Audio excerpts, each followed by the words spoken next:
성경을 읽다 보면 가끔 이건 왜 이렇지? 하고 고개를 갸웃하게 만드는 구절들을 만날 때가 있잖아요.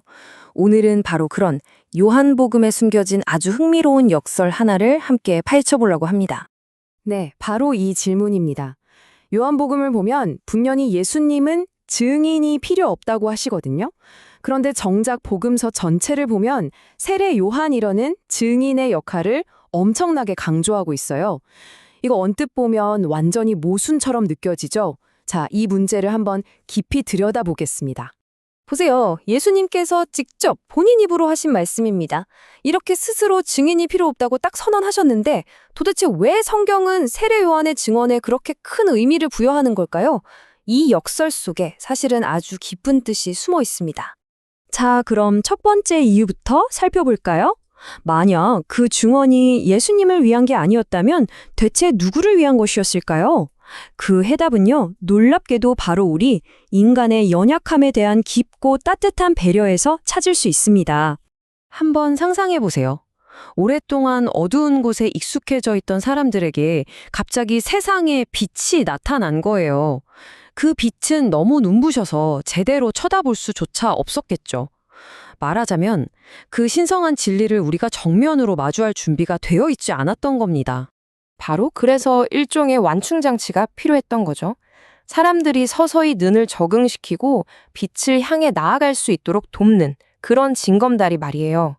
그러니까 세례 요한은 신을 위해 예수님을 증명한 게 아니라 바로 우리를 위해서 우리가 믿음의 첫 발을 내디딜 수 있도록 증언을 한 겁니다.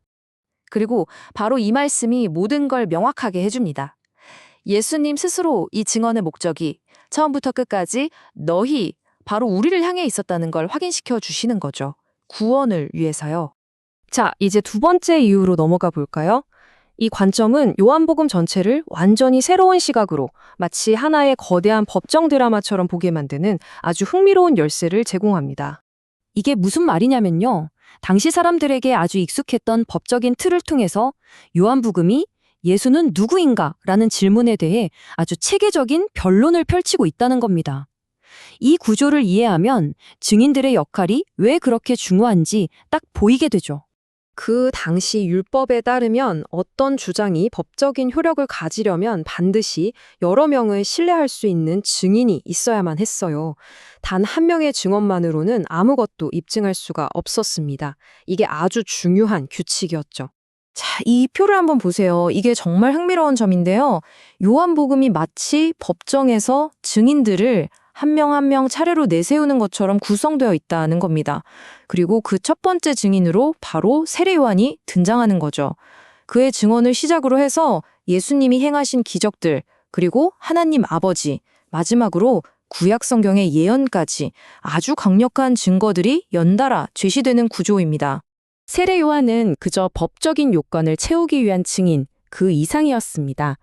그의 등장은 그 자체로 수백 년간 이어져 온 예언이 마침내 성취되는 정말 역사적인 순간이었거든요. 그는 구약시대의 마지막 선지자였고 동시에 새로운 시대, 즉 신약의 문을 활짝 연 인물입니다. 그의 존재 자체가 과거의 모든 약속과 미래의 성취를 하나로 잇는 거대한 달이었던 셈이죠. 이 흐름을 보시면 명확해지죠? 예수님의 등장은 결코 갑작스러운 사건이 아니었습니다.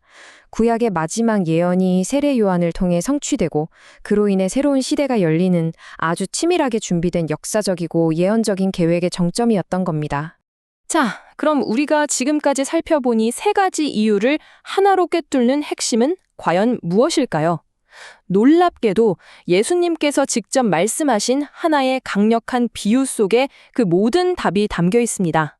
세례 요한의 역할은 어둠 속을 비추는 등불처럼 절대적으로 중요했습니다. 하지만 그 역할은 언제나 모든 빛의 근원인 태양을 가리키기 위한 것이었죠. 왜냐하면 태양이 떠오르면 더 이상 등불은 필요가 없어지니까요. 예수님께서는 이 아름다운 비유를 통해 요한의 역할을 완벽하게 정의하십니다.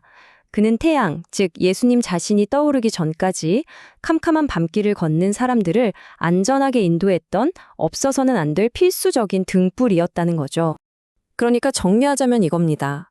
처음에 우리가 가졌던 그 역설은 이렇게 풀리는 거죠. 요한의 증언은 예수님께 필요했던 조건이 아니라 연약한 우리를 위해 마련된 하나님의 따뜻한 사랑의 배려였다는 것을 이해할 때 모든 것이 분명해집니다. 오늘 우리는 첫 번째 증인인 세례 요한에게 집중해 봤는데요. 요한복음의 법정에는 사실 더 많은 증인들이 등장합니다. 그들의 증언은 또 어떤 의미를 가질까요? 이 질문을 한번 진지하게 생각해 보는 순간 아마 여러분은 요한복음을 읽는 새로운 차원의 문을 열게 될 겁니다.